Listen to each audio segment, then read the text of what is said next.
Hey up. So my old account got hacked and deleted, so started a new one. Let's see if this works out this time, eh? After Download Festival 2019, I decided I didn't even care if the lineup was shit in 2020. I had such a great time. I'd be back no matter what. Now, 3 years later, I'm not sure I want to come back at all.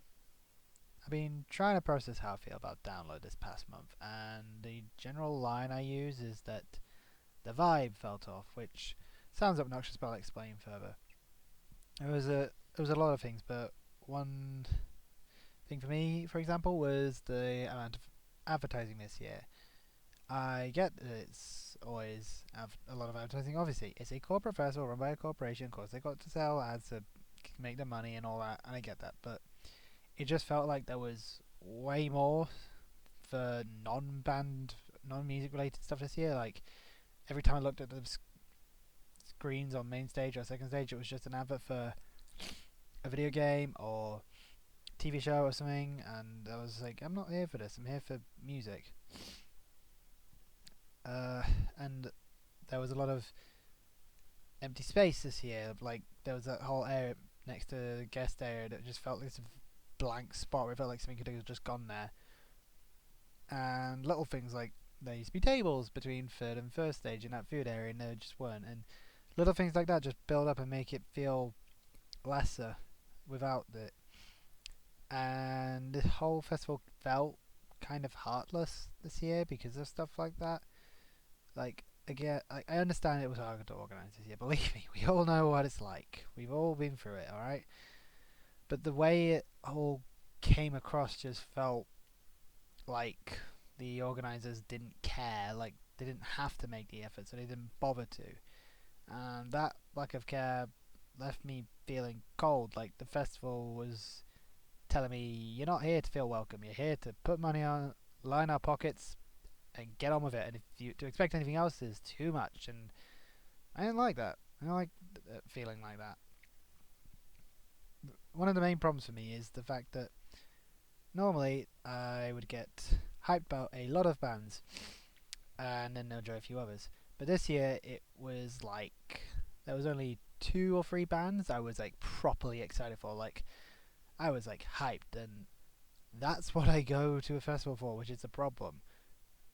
I go to get hyped and hyped and hyped about all these different bands, but when I'm paying these prices for really just 2 or 3 bands and then just a few other extras, that's not really feeling worth it. Because this year, the only bands I was hyped for really were Spirit Box, Trash Boat, and Biffy and Errol on the Sunday. So everyone else felt a lot of just, yeah, that was alright, yeah, that was okay, yeah, that was good, and being like that the whole festival is kind of, eh. It just kind of left me feel a bit like, it's not really the same, is it? I think one of the ways that summarizes it the fact that I was more excited about meeting On Wednesdays We Were Black than most of the bands. And that's no shade on Wednesdays. They are lovely. They are great at what they do, and they're lovely when I met them, but it's a podcast, and I'm here at a music festival, and I'm more excited about a podcast than the festive bands at the festival. That kind of says it all, that it shouldn't be like that. That the podcast should be like a nice little extra instead of the thing I'm most excited for, which is the thing. Like I'm paying obviously a lot of money for this, and now it feels a bit like I'm paying a lot of money for a few bands I'm excited for and a lot of stuff I'm not that fussed on. It should be the other way around. And the fact is, normally I go to a festival because it's like I can see all these bands I want in one go, but now it's like I could just go see the bands I want at their own shows, and it probably would be cheaper at this point to just do that. And again, I get why everything's getting more expensive. Like, come on, we all know. But at the end of the day, I have my limits to how much I can afford, and that is just how it is. Uh, and one of the other major problems I had this year was the bands that were getting booked to play. Specifically, Ailstorm, not Hailstorm, Ailstorm. Um, if you don't know the controversy last year, the singer got caught out for a lot of messages between him and his other band, Glory Hammer, for a lot of racist and incredibly racist and incredibly misogynistic material being said in these comments. And the fact is, personally, I did not buy his apology. It felt very, it didn't feel true to me. It felt like a fake apology, simple as. And I do take issue with this band being booked for this festival, because one of the things you're always sold on when you get into the rock and metal scene is that we're better than this. We don't stand for this shit. We don't take that. We don't take no bullshit. And then it's like, but we're letting these guys carry on like nothing's happened. No. Can we not do that, please? And if that is how people are going to carry on, then no, I don't think I'm really want to be part of that. And it factors into this feeling of download needs to change where bands get played, because more and more I've listened to Andy Copping for years talk about different bands he wants to book and which ones he could headline, but he's been saying the same thing for like 7 years now, like certain bands, and more starting to feel like he and the festival are just not making the effort with these bands. Like at the pilot last year, when Bleed From Within played on main stage, that felt like where they should be, where they wanted to be, where they were meant to be. And then this year they just shunted to fourth stage, and it felt like the festival just didn't care. But hey, racist misogynists can go on main stage, sure, but not bands that are on the up and up. I mean, that's not entirely true, I'll admit. Powerwolf were on main stage as well, and they're on the rise, but most of the bands playing main stage weren't. Like, when was the last time anyone was bothered about Black Veil Brides? Nothing against them, just simple as. And this is the thing, Bleed From Within last year felt right, and then this year on fourth stage, it did not feel right. It felt like this wasn't where they were meant to be. Because I mean, the fact that they were too big for the tent was so you could barely get into the tent, you could barely move in it. And so, no, can we please just make Dogtooth stage bigger and move it? Just move it down to where third stage used to be and make it bigger, for God's sake, because it's stupid now. No one can get in for big bands, and because the angle just makes it more annoying trying to watch anything, because it's on the hill. And like I was saying about feeling like downloaders and pushing bands, this is kind of further proven by the fact that nothing on second and third stage were featured in the highlights this year. It was just everything on main stage, and it's like, you've got hundreds of bands playing, you could have used footage for those guys.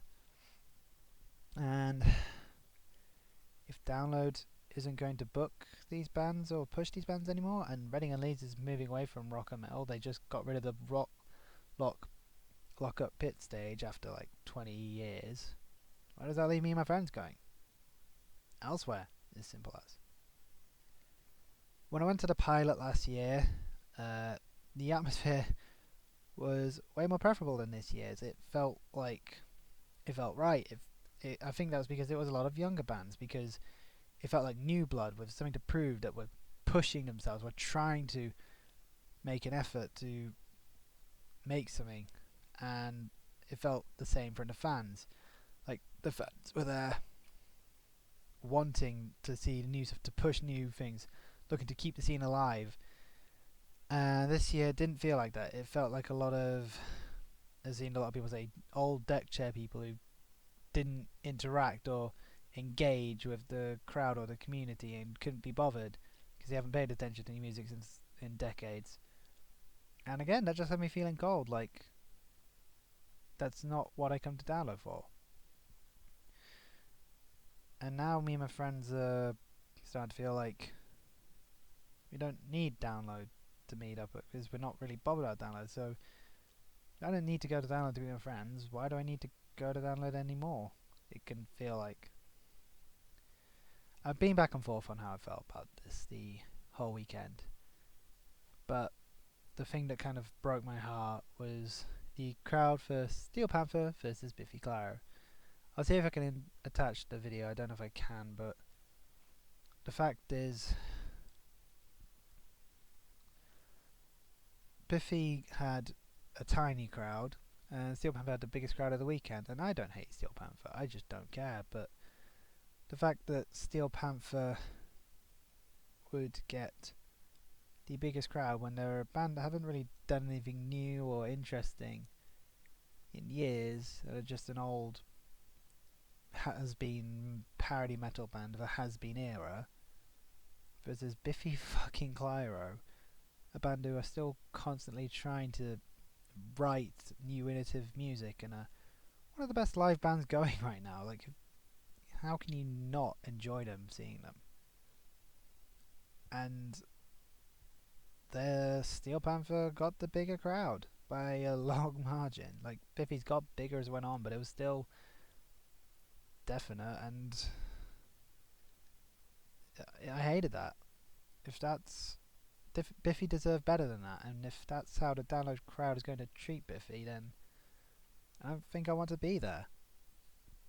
And that's part of the heartbreak. Is, despite everything I've said, this is what the download crowd wants. Apparently, they want the racist, misogynistic band, and they want the old band that isn't really doing anything new instead of new blood. And that's what I hate. If that's what the download crowd wants, I'm not sure I want to be part of that crowd anymore. And it's not like, who cares about what young fans feel, because there's the old ones with money in their pocket to splurge. It's not like the young ones are the ones who could keep the festival going for the longest time, is it? So 2 weeks after I went to Download, I went to Hellfest. And going to Hellfest was a whole different experience, a much better one. Because, in fairness, Hellfest own their site, so they can do more, I acknowledge that, but seeing them just go above and beyond for the fans with every little detail and everything that was done there, how Download has barely made the effort this year, it feels. It just puts Download to shame. And one of the bands I saw at Hellfest, I had no idea who they were called Cellkilt. I'm probably saying that wrong. So I went and saw them because I had nothing to do, and they were a band who sang entirely in French, spoke everything in French, and I'd never heard any of their songs, never knew anything. Didn't understand anything they were saying because I don't speak French, and yet in this crowd, having the best time, I had this moment of feeling like this is where I belong. This is where I'm meant to be. This is where I want to be. And I felt that at Hellfest, a festival I'd never been to before, in a country where I don't speak the language and have only been to once when I was a kid. I felt that here. Download. Somewhere I've been going for nearly a decade. And I hate that that's how it feels now. That because I don't want Download to feel like that. I want Download to be the place I go to, but it's starting to feel like I'm not wanted by Download, and I'm not sure if Download is going to keep going down this route that I want to be there anymore. I don't want to feel like that, but that's just how it is now.